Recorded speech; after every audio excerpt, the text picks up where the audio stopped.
masters of speed. This is Formula One.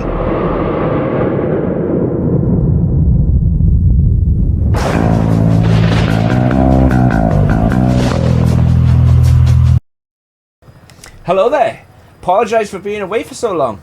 It's Mexico. Let's go. So, you know the drill by now. 5 red lights.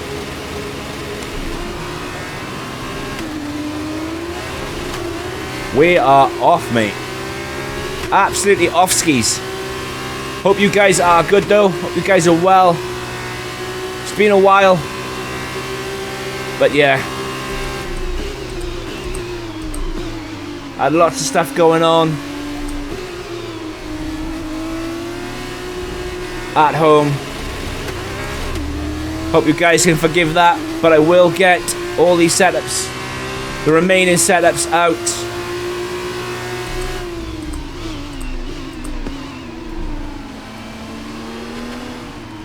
I will. Mexico is one of my favorite circuits. Always tend to do well around Mexico.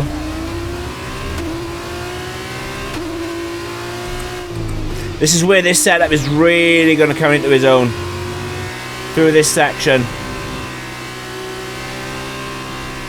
And it's where the AI and other human drivers will fail.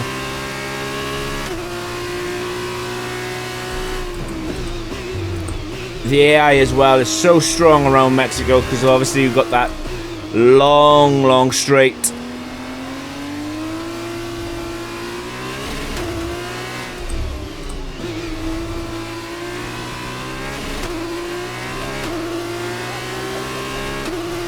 But this setup should be enough to hold them all off. So you can see they're massively gaining on the straight, but they fail to catch you, and then they will struggle and lose out in sectors 2 and 3. This setup is not ideally suited to, as I cut the corner, not ideally suited to racing AI, because the AI, we all know, rather than the AI being a lot better at racing wheel to wheel, Codemasters just decided to increase the straight line speed, which doesn't suit anything. Doesn't suit anybody at all.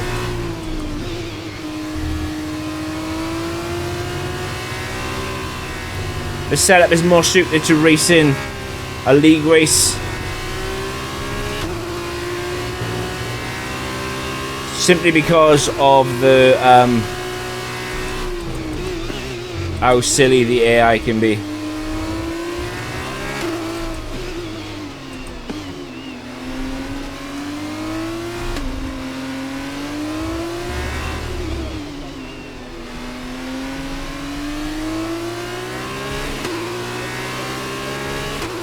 can just see how much you gain. Okay, final lap. Keep your concentration and let's bring it home.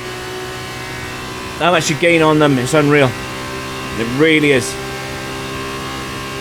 Only decided to do 3 laps as well.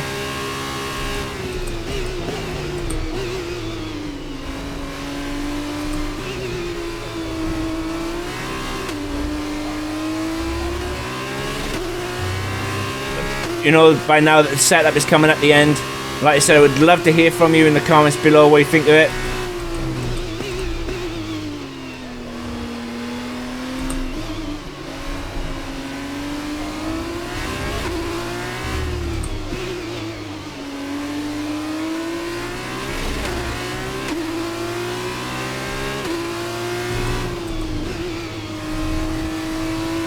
Take your time through here whilst pushing. Understeer is a problem, and as much as you try and dial out the understeer, it's not good. This has been Mexico. Setup is coming next, and as I said, I hope it helps you guys. Trust me on the setup. I hope you all guys have a good one. Take care. Setup's coming next. Drive right out of the top draw to take the win for ART today. Tell me, Davide, what was the key to this success? This race, this win, was about one thing and one thing only: consistency.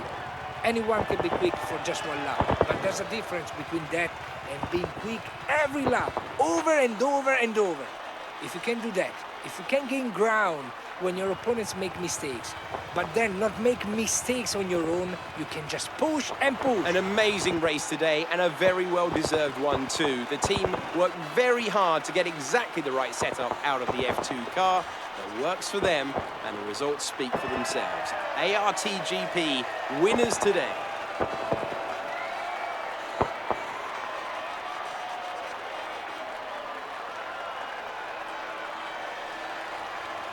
And now, Davide Valsecchi, let me ask you, who is your driver of the day? Difficult call, but I'd like to say Theo Pourchaire. He's just so gifted at getting the most out of the tires, and he showed that today.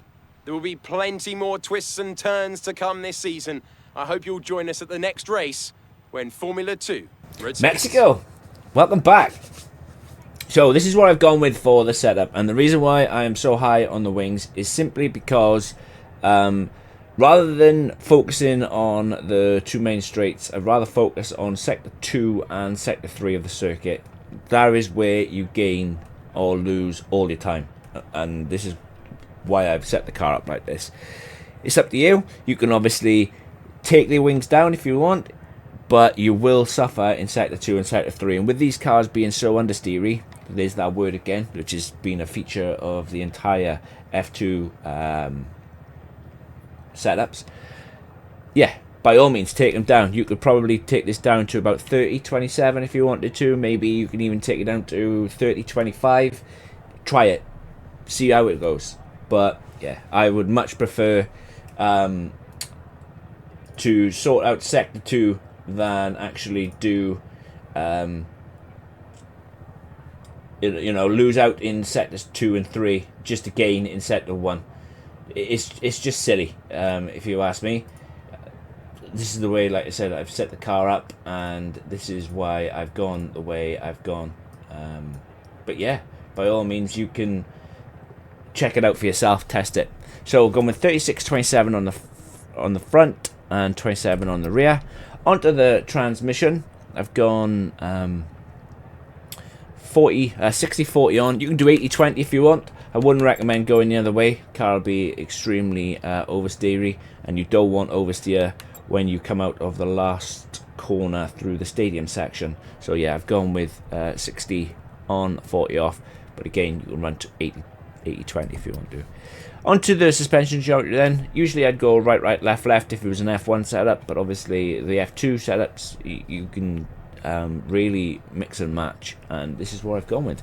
So on the front camera I've gone with minus 2.60, rear camera I've gone with minus 30, or 130, and then I've gone with front toe out of 0.05, and then on the rear toe in I've gone with 0.18.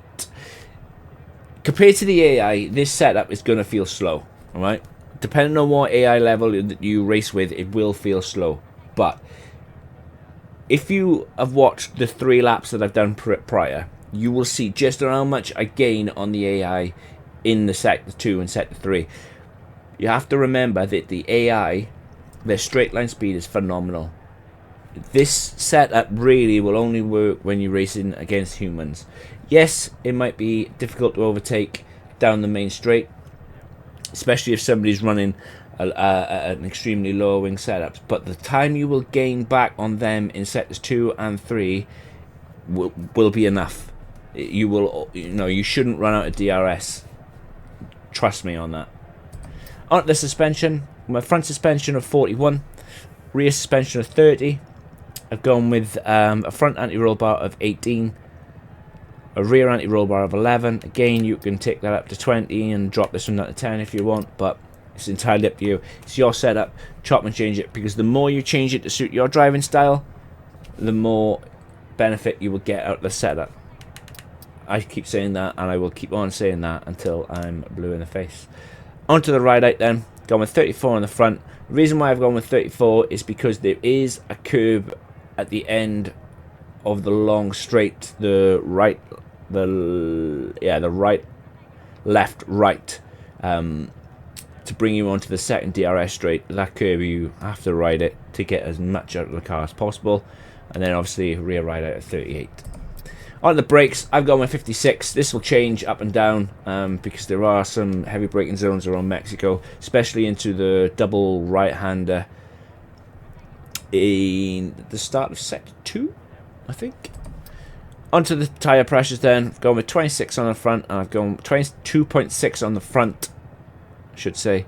And then I've gone with 20.5 on the rear. This has been the Mexico setup. Guys, you know what to do by now. Hit that like button. Hit that subscribe button. I will apologise for why I've been away for so long. I had loads of stuff going on at home. Everything moved around. It was Christmas. So, yeah, it's been chaos. And these setups, they do take a while to make, and then obviously put out. But I will get them completed. I think there's about 5 or 6 left. I will get them done, and I will get them out in due course. But do that good stuff. Like button, subscribe button, and I really hope this setup helps. Take care, guys. Peace.